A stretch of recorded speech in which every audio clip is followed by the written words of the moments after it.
رضی اللہ تعالیٰ عنہ فرماتی ہے جنت البقیع میں حضور جایا کرتے، قبرستان میں، قبرستان کے کونے میں اللہ کے رسول کو میں نے نماز پڑھتے بھی دیکھا 15ویں رات کو، اور فرماتی ہیں حضور بقیع والوں کے لیے بخشش کی دعا بھی کرتے، قبرستان بھی جائیں شب برات کو ان کے لیے دعا بھی کریں، اور پھر میرے بھائی شب برات کو للہیت کے ساتھ آئے، لوٹنے کا پروگرام بنائے، اس سے قبل کے رب کریم خود جکڑ کے لے آئے، خود بخود آئے، اس کے کرم کی طرف توجہ کریں، اس کی رحمت کی طرف توجہ کریں۔ میرے رسول کریم صلی اللہ علیہ وسلم کے پاس ایک دیہاتی آئے، مولا علی شیر خدا فرماتے ہیں میں بھی حاضر تھا، کہتے کبھی کبھی سادے بندے آتے تھے پر بڑی عجیب ہی بات کر جاتے تھے، کہتے ایک دیہاتی آئے، تامت باندھی ہوئی اور سادہ رومال کندھے پہ رکھا ہوا ہے، نبی پاک کے پاس آئے اور حضور سے دل لگی کرنے لگے، حضور سے دل لگی کرنے لگے، میٹھی باتیں کہنے لگے یا رسول اللہ ایک مسئلہ پوچھنے آیا ہوں۔ میں پوچھو، عرض کرتے حضور قیامت میں حساب کون لے گا؟ قیامت میں اب کس کو نہیں پتا کون حساب لے گا، دل لگی کی بات ہے نا، کون لے گا؟ نبی پاک نے فرمایا اللہ حساب لے گا۔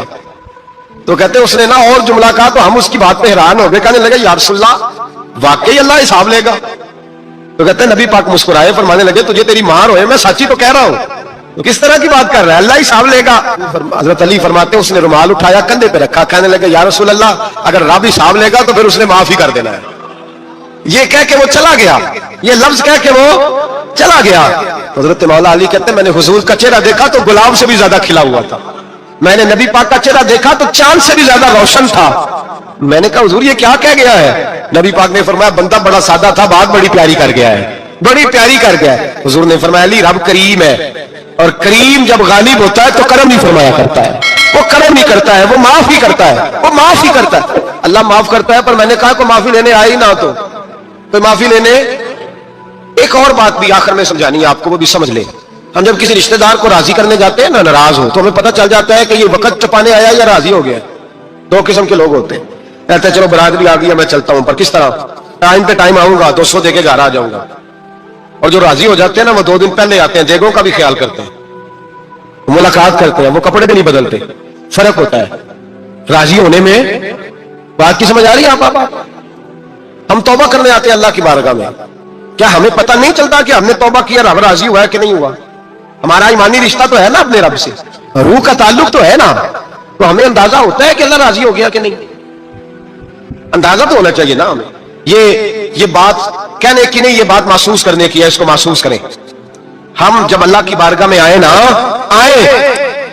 تو پھر ہمیں اندازہ ہونا چاہیے کہ میں نے منا لیا ہے کہ نہیں منا سکا، میں اس کو راضی کر کے اٹھ رہا ہوں کہ نہیں اٹھ رہا۔ اگر بغیر راضی کیے اٹھے ہو تو پھر فارمیلٹی کرنے آئے تھے، پھر راضی کرنے نہیں آئے تھے۔ حضرت فضیل ابن عیاض رحمۃ اللہ تعالیٰ نے فرماتے ایک دن میں نے سر سجدے میں رکھا اور میں نے کہا خدا بندہ آج مجھے پتا چلے گا کہ تم مجھ سے راضی ہے کہ ناراض ہے، تو پھر ہی میں اٹھوں گا۔ آپ فرماتے ہیں مجھے چاروں کونوں سے آواز آنے لگی کہ تیرا رب راضی ہو گیا، اور فرماتے ہیں جس جگہ میں سجدہ کر رہا تھا وہ زمین بھی بولنے لگے کہ بس کر دے، عرش کا مالک تجھ سے راضی ہو گیا ہے۔ لیکن شرط یہ ہے، حضرت حبیب اجمی رحمۃ اللہ علیہ فرماتے ہیں میں سود کا کاروبار کرتا تھا توبہ کرنے سے پہلے، کئی دفعہ میں نے توبہ کی تھی، لیکن میری اس توبہ کے اندر صداقت نہیں ہوتی تھی، میرا دل بھی گواہی دیتا تھا کہ یہ نا بہت سارے بندے کہتے ہیں آئندہ نہیں کرتا، وقت ٹپاتے ہیں، جس طرح بندوں کو دھوکہ دیتے ہیں اس طرح معاذ اللہ توبہ بھی اسی طرح کی کرتے ہیں، لیکن بعد میں دوبارہ اسی ڈگر پہ چل نکلتے ہیں جس پہ چلے ہوتے ہیں۔ آپ فرماتے ہیں میں کئی دفعہ توبہ کرتا تھا تو توڑ دیتا تھا۔ آج میں نے توبہ کی، کس طرح کی؟ سود کا میں دھندا کرتا تھا تو میں سود کے پیسے لایا، گوشت پکنے کو دیا بیوی کو سود کے پیسوں کا، میری بیوی نے ہڈیاں چڑھائی، تھوڑی دیر گزری تو وہ سارا گوشت خون بن گیا، میری بیوی اٹھا کے لائی، کہنے لگی لے جائیے جو تو غریبوں کا خون نچوڑ کے لایا تھا نا، یہ خون بن گیا، خود بھی پی اور اولاد کو بھی پلا۔ کہتے ہیں میں نے سچی توبہ کا فیصلہ کیا، آج پہلے میں سچی توبہ کا ارادہ نہیں کرتا، آج سچی توبہ کا فیصلہ کیا اور میں نکلا حضرت حسن بصری کے پاس گیا، ان کی بیعت ہوا، توبہ کی، انہوں نے مجھے اعمال بتائے، کھری توبہ کی۔ کہتے ہیں جب توبہ کے لیے گھر سے نکلا تو چھوٹے چھوٹے بچے کھیل رہے تھے، ایک بچہ کہنے لگا پیچھے ہٹ جاؤ بہت بڑا سودیا ہے، اس کا سایہ بھی پڑ گیا تو ہمارے اندر نحوست آ جائے گی، پیچھے ہٹ جاؤ سود کا دھندا کرتا ہے۔ کہتے ہیں مجھے اور چوٹ لگی کہ یا اللہ تیری چھوٹی چھوٹی مخلوق بھی یہ سمجھتی ہے۔ کہتے ہیں میں توبہ کرنے گیا تو کھری توبہ کر کے آیا، حضرت حسن بصری کے پاس رو کے توبہ کی، میں وہاں سے واپس آیا تو بچے ابھی کھیل رہے تھے، کہتے ہیں وہ بچہ جو پہلے بولا تھا کہ پیچھے ہٹ جاؤ بڑا سود والا ہے نحوست پڑ جائے گی، وہ بچہ پھر آواز دے کے کہنے لگا دوستو پیچھے ہٹ جاؤ، رب کریم کا ولی آ رہا ہے، اللہ کا بندہ آ رہا ہے، کہیں ایسا نہ ہو ہمارے پیروں سے گرد اڑے اور اس ولی کے اوپر پڑے اور اس کی توہین ہو جائے، اللہ ہم سے ناراض نہ ہو جائے ولی کی توہین کر کے، پیچھے ہٹ جاؤ۔ آپ فرماتے ہیں میں نے تڑپ کے آسمان کی طرف دیکھا اور میں نے کہا یا اللہ مجھے سمجھ آ گئی ہے کہ کھری توبہ کیا ہوتی ہے، سچی توبہ، اصل توبہ کیا ہوتی ہے۔ جھوٹ موٹ کی توبہ نہ کریں، شب برات کو آئیں اور بڑا دیانتداری کا مشورہ دیتا ہوں، دل کو سنبھال کے آئیں۔ اگر جھوٹ نہیں چھوڑنا، فریب نہیں چھوڑنا، ہم نے مسجد کی حاضری کی پابندی نہیں کرنی تو پھر توبہ کا لفظ پکارنا دھوکا ہے، پھر یہ دھوکا ہے، پھر یہ مذاق ہے، پھر مذاق نہ کریں۔ آنا ہے تو کھری توبہ کے ارادے سے آئیں، کھل کے آئیں۔ انشاءاللہ ہر سال ہم بھی ساری رات یہاں بیٹھتے ہیں، آپ سے بھی گزارش کریں گے کہ چھٹی نہ کریں، وقت پہ آئیں، مغرب میں آئیں، نوافل ادا کریں، عشاء کے بعد نوافل پڑھیں۔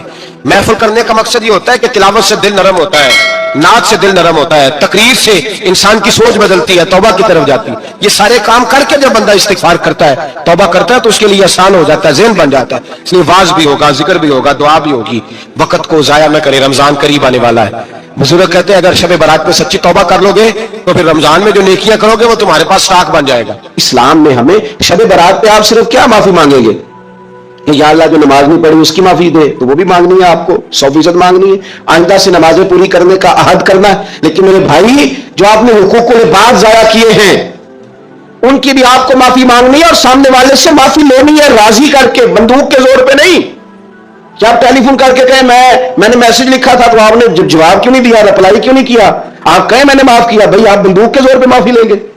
آپ راضی کریں، جب کسی سے معافی لی جاتی ہے تو اسے راضی کیا جاتا ہے، کہا جاتا ہے کہ اس جگہ میری غلطی تھی، میں تجھ سے معافی مانگتا ہوں۔ تو حقوق العباد کا جو مسئلہ نہ دیکھیں، میرے نبی پاک علیہ السلام کی حدیث موجود ہے ترغیب و ترہیب کے اندر، ایک شخص نے آ کے عرض کی یا رسول اللہ صلی اللہ تعالی علیہ وسلم میں جہاد پہ جانا چاہتا ہوں پر طاقت نہیں رکھتا، کمزور ہوں۔ حضور نے فرمایا ماں باپ میں سے کوئی ہے؟ بلے شاہ تو آسمانی اڈدیاں پڑھنا ہے، جڑا گھر بیٹھا انہوں پڑھیا ہی نہیں۔ ماں باپ میں سے کوئی ہے؟ یا رسول اللہ میری والدہ زندہ ہے۔ تو نبی پاک علیہ السلام نے فرمایا گھر جا کے اس کی خدمت کر۔ اس نے خالی جہاد کا پوچھا تھا، جہاد کا۔ حضور نے 3 باتیں ارشاد فرمائی، ماں زندہ ہے، حضور زندہ ہے، فرمایا گھر جا کے اس کی خدمت کر، اللہ اس کی خدمت پر حج کا ثواب بھی دے گا، عمرے کا ثواب بھی دے گا اور جہاد کا اجر بھی عطا فرمائے گا۔ انہیں ایک بات پوچھی ہے تجھے 3 چیزوں کا ثواب ملے گا، شرط یہ ہے کہ ماں کے قدموں سے جڑ جا، جا کے اسے راضی کر، جا اس کی نوکری کر، جا کے ماں کی خدمت کر، اس کے پاس بیٹھ، اس کے دل کو مطمئن کرنے والا وقت اسے دے۔ تو یہ آپ خالی نماز پر اکتفا نہیں کریں گے، آپ حقوق العباد کا بھی پورا لحاظ کریں گے، پورا آپ حقوق العباد کا لحاظ کریں گے۔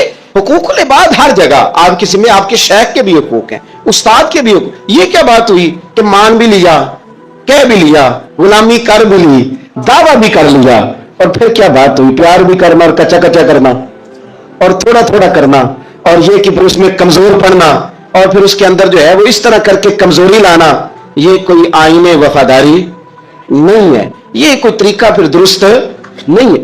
تو حقوق العباد جہاں جہاں آپ کا تعلق ہے، جہاں اس تعلق میں آپ غور کریں گے کہ آپ کے معاملہ دیکھیں اسلام کے اندر کتنا تڑپ کے جاتے ہیں ہم کعبۃ اللہ کی زیارت کرنے، کتنی تڑپ ہوتی ہے اللہ کا گھر دیکھنا ہے، حضور کی بارگاہ عالی مرتبت میں حاضری دینی ہے، مدینہ طیبہ حاضر ہونا ہے، کتنی بڑی فضیلت ہے۔ لیکن آپ کو پتہ ہے کتنی برکت والی جگہ ہے بیت اللہ شریف، طواف کے پھیرے 7 ہیں لیکن ان میں حجر اسود کا بوسہ 1 ہے۔ حجر اسود کا بوسہ 1 دفعہ لے لو تو کافی ہے۔ کمال یہ ہے کہ صرف 1 ہی نہیں ہے بھی کوئی نہیں، اگر رش زیادہ ہے نا تم دور سے اشارہ ہی کر لو، کس لیے اتنی دور سے چل کے آئے ہیں تو اب بھی حجر اسود کو نہ چومیں، تو ہمیں حکم دے دیا گیا کہ شوق تمہارا اپنی جگہ پر، تم اکیلے تو نہیں نہ آئے، بوڑھے بھی آئے ہیں، بیمار بھی آئے ہیں۔ دیکھیں ایک حدیث حضور صلی اللہ علیہ وسلم نے فرمایا کہ میرا دل کرتا ہے کہ میں کسی جوان سے کہوں کہ وہ عشاء کی جماعت کرائے، اور میں جوانوں سے کہوں کہ وہ لکڑیاں جمع کریں، اور جو لوگ نماز پڑھنے نہیں آئے میرا دل کرتا ہے ان کے گھر جلا دوں۔ اتنا سخت تاکیدی حکم جماعت کے لیے بیان کیا، لیکن یہ بھی بیان کر دیا کہ اگر تم نے کچا لہسن کھایا ہے، پیاز کھایا ہے، مولی کھا لیا، تمہارے منہ سے بدبو آتی ہے یا تمہارے جسم سے کسی وجہ سے بدبو آتی ہے تو مسجد نہ آنا، نمازیوں کو تکلیف ہوگی۔ اللہ کرے آپ سمجھے، جماعت کا حکم اپنی جگہ پہ تاکید کے ساتھ ہے، لیکن آگ کے کسی نمازی کو تکلیف دینے کی پھر بھی اجازت نہیں ہے. یعنی جس مسجد میں کچا لہسن پیاز یہ چیزیں کھانی حرام تو نہیں نا, جائز ہے نا, لیکن تیرے منہ کی بدبو سے کسی کو تکلیف ہوگی تو تجھے کہا گیا کہ مسجد میں آ کے نمازی کو تکلیف نہ دے. لیکن تو نے وہ اس چیز پر قیاس ہی نہیں کیا, تو نے لفظوں سے تکلیف دے دی, جملوں سے تکلیف دے دی, باتیں کسنی, ایسے سلام پھیر کے بندہ پیچھے ہٹا ہے, پتہ نہیں کیا مجبوری ہے اس کو, تو ایک سامنے روک لیا, کہتے تیرے بڑی کال ہے, اتنی جلدی تھی تو آیا کیوں تھا؟ بھائی پوچھ تو لینا اسے, خدا جانے کیا مجبوری ہے, وہ آ گیا نماز پڑھ لی, اب کیا مسئلہ کیا جا سکتا ہے؟ تو اس طرح نہ کرے. وہ کسی نے کہا تھا میرا اس شہر عداوت میں بسیرا ہے جہاں لوگ سجدوں میں بھی لوگوں کا برا سوچتے ہیں, لوگ سجدوں میں بھی لوگوں کا برا سوچتے ہیں. تو آپ کے جو حقوق العباد کے معاملات ہیں اس میں صرف نماز روزے کی گواہی ہی قابل قبول ہے.